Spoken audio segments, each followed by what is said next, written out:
Inteng DIY Powder Works. Powder coating, curing oven, the best of course. Kung hanap mo'y finish na matibay, makintab, maganda, walang kapantay. So, ito na yung ating prototype. Itawagin na earthquake detector. Enteng DIY Powder Works. Powder coating, solid ang... Okay, ito ang DIY natin ngayon ay tayo ay gagawa ng earthquake alarm, earthquake sensor, ganun ba? DIY lang siya. Ang gamit lang natin ay pinaka-base niya itong PVC.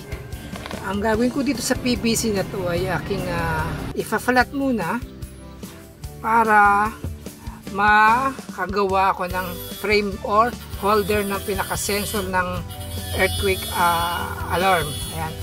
Yan, tinotorch ko na muna siya hanggang sa lumambot. Bali yan, itong PVC na to, meron na siyang hiwa, nahati ko na yan. Isang side ay kinat ko ng diretso, then i-spread ko siya, paghihiwalayin ko. Ayan, kung mapapansin nyo, yan, ganyan siya, ganyan lang, init lang, yung tamang init lang ba? Hindi siya yung sobrang lambot, hindi yun sa sobrang, ano naman, tigas, para, kasi minsan, pagka sobrang tigas at finorce mo siyang ginaganyan, ino-open na ganyan, magkakaroon siya ng crack at magbibitak. Yung tama lang, tulad yan, merong part na hindi pa masyadong na-i-straight o napalambot, tutukan na lang kaunti yun hanggang sa kaya nang i-press ng kamay na mailapat siya. Ayan. Kasi kusa naman siya lalapat. Ayan siya, ayan. Okay. Kung mapapansin nyo, no, nakapatong ako sa yero para pag pinires siya ay pantay din, nakalapat, pantay na pantay din. Papatungan ko siya ng isa pang yero, tapos yung yero nakasandwich itong PVC, papatungan ko naman ng hollow blocks para lapat na lapat at walang curve yung pinaka PVC na yan.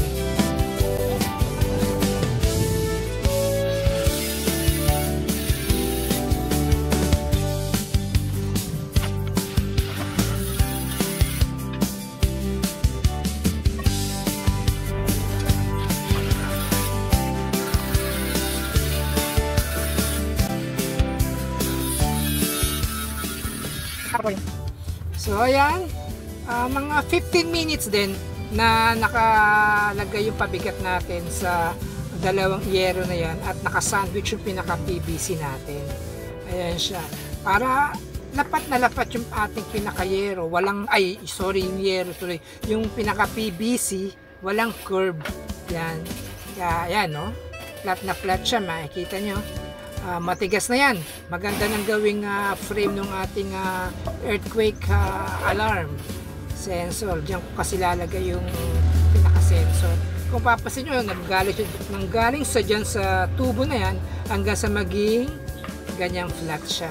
Ayan, at gagawa na tayo ng frame. Kakat natin to na tamang-tama lang ang laki at hindi sobrang laki.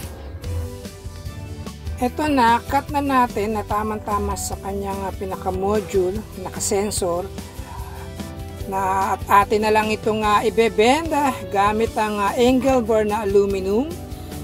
At atin gagamitan to ng torch para makuha natin yung 90 degrees sa tulong ng angle bar na 90 degrees na aluminum. Yan, bebend ko lang ganyan. Tulad ng dati, tamang init lang. Ayan, patagalin ko lang ng mga ilang minutes, 1 minute, 2 minutes. Pwede nang bitawan yan. Medyo matigas na yung plastic yan. Yan. At para pantay na pantay, kung mapapasin nyo, yero din yung aking lapatan niya, no? Para talagang walang curve. Kasi yero yan, pantay yan. So ayan, medyo matigas na yan. Yan na, naka 90 degrees na tayo niyan. Bali kasi ilang bend ba mangyayari dito ay tatlo. Ayan. Para makita nyo kung paano gumawa at kung paano mag-bend ng ganitong mga nagawa nating flat na PVC. So, ayan. So, yung paggawa ng mga earthquake alarm ay maraming klase. Meron ding may ring type na merong nakadangle din. Nakashoot doon yung alambre, conductor siya. Ang nagiging problem lang doon ay 24/7 nakasaksak siya sa kuryente. Itong gagawin natin ay ano siya, battery operated. Tatagal siya ng mga 5 months yung battery para lang ano siya, kasing gamit lang ng remote ng ating TV sa bahay. Parang ganun lang siya ang operation ng baterya niya. Para yun namang may advantage at disadvantage ang kuryente at electric powered na earthquake alarm. Halimbawa, ang battery operated ay lumindol during brownout. Advantage ka, mag-alarm ang iyong sensor, ang iyong alarm, earthquake alarm. Ngayon, ang disadvantage naman nito ay kung during naman ng lindol at hindi mo napansin, drained na pala yung battery mo, wala kang alarm. So, yun na magiging problem ng battery. Pag electric naman, low maintenance ka, wala kang problema. Ang problema mo lang talaga, brown out. At ang disadvantage ay kumukonsumo ng kuryente siya. 24/7 siyang kumukonsume ng kuryente. Yun ang mga advantage ng mga ganitong design. So, ito na yung na-curve natin. No? Nailagay na rin natin yung pinaka-module natin. Tapos, ito yung ating dangling. Pero, binabalak ko ring palitan ito kasi mahirap mag-align ng kanyang sensitivity. Baka palitan ko siya ng mas mabigat na bakal para hindi siya prone sa hangin. Baka tamaan lang ng electric fan, mag-alarm. Iba talaga yung mabigat yung kanyang pinaka-magnetic contact. Kasi magnet lang ang pinaka-sensor niya para mag-alarm itong ating device. So, ito na yung ating prototype. Kung tawagin na earthquake. Yan. Once na nagalaw ito, yan. Tutunog-tunog siya. Oh. Yan.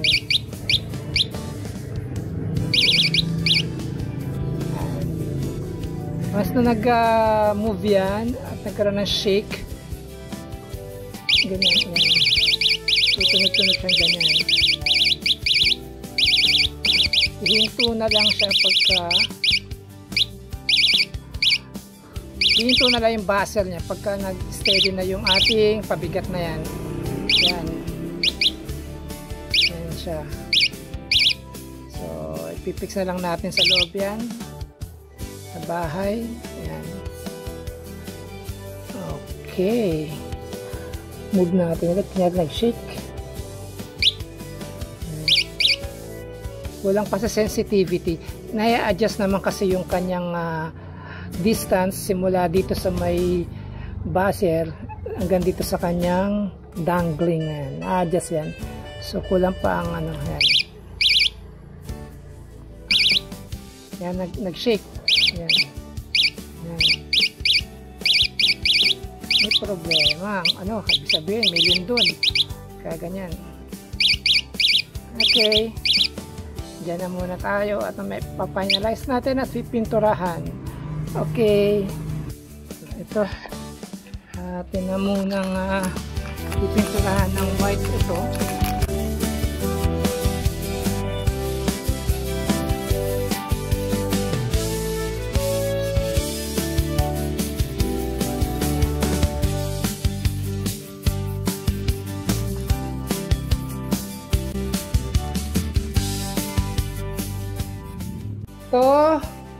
Ito na yung ating para sa earthquake detector sensor. Ganon. Yan. Tapos dito natin siya ikakabit. Yan. Corner na to. Madilim na. Yan dyan. So, i-drill natin dyan. 2 butas lang. Okay.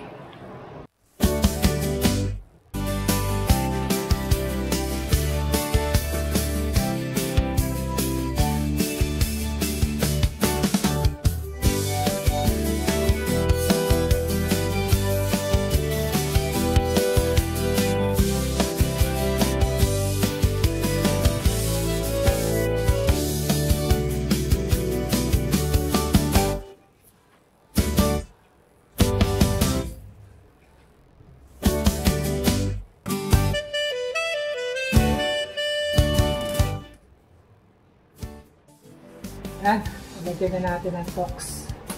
Babaw na natin yung tox. Ayun. I-screw na lang natin yan.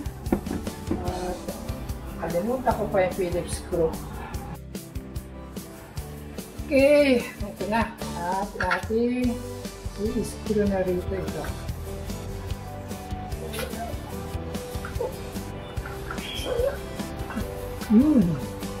Ayos. Tapos sa baba din. Yun saan ang pinaka-dangling niya. Yung may magnetic na yan. Red sana ang ipipin ko. Kaso wala naman akong red na pin. Kaya yan, dilaw na lang siya. Parang neon green ang kanyang pagkakapintura. Ngayon, dito sa base na to, dapat naka-align, no? Nakapantay dapat siya, level. Kumbaga, hindi siya nakapaling ng pakaliwa o pakanan. Kailangan diretso para yung pinaka-magnetic contact sa loob ng module ay naka-align sa kanyang reed switch. Na-adjust din yung kanyang sensitivity nito, ano? Gawa na itong 90 thread siya. Yan. Okay, testing natin. Okay. Power on.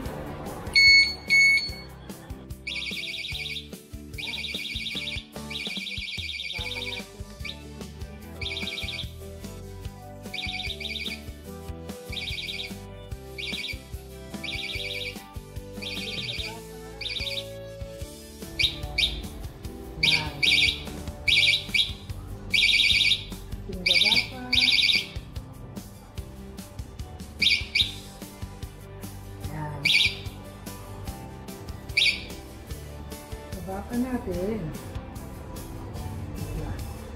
Yan. Basta nagalaw yan. Ayan eh. Ayaw ko, hindi mo kaya dyan din. Pagka talaga mayroong vibration. Yan.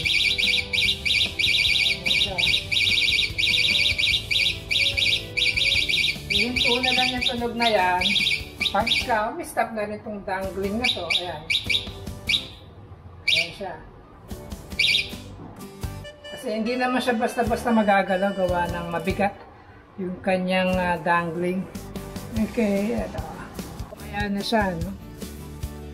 Basta nagkaroon ng vibration, tutunog at tutunog yan. Yan. Pag mabilis ang kanyang vibration, yan. Yan siya. Hindi basta-basta hinto hanggat dinahin ko yung pinaka-dangling niya. Ang kagandahan kasi dito, isa pang kagandahan dito, ang battery niya ay AAA. Matagal bago maubos yan.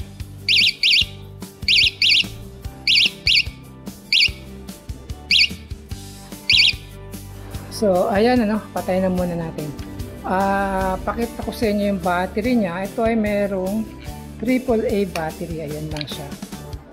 Siguro mas matipid pa to sa remote ng mga TV ang kanyang itatagal ng baterya. Ayan siya. Okay ba? Okay, yan. Mas matipid to, no, kaya sa remote control. Kung remote control ng TV ay umaabot ng mga 6 months, more than 6 months, ito Baka masigit pa sa 6 months ang lifespan ng battery nito pag ito lang ang kanyang paggaganahin. So kung ganun, kung every 6 months ang palit ng battery, every 5 months na ang palit ng battery para siguradong hindi siya madidrain. Ayan. So i-power on natin. Ayan. Ayan siya. Tapos try natin i-move kasi nag-aano pa siya. Ayan.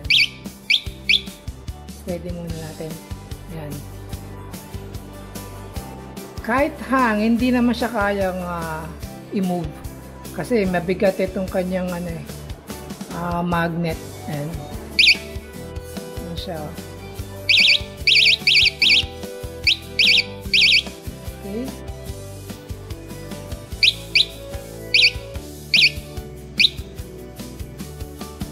Ayan. Kapag malakas ang vibration, ayan siya ng ganyan. Kung pa-sideways, ayan, dyan siya nakakabit. Ayan siya. Ayan. Ayan siya. Dito malapit sa kwarto ni Mother.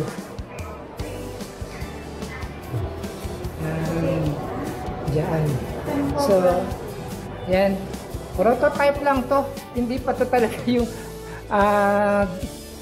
kanyang design kasi hindi naman kagandahan yung kanyang pinaka tawag neto housing, frame, yan, ganyan. Kaya mabilis ang trabaho lang yan.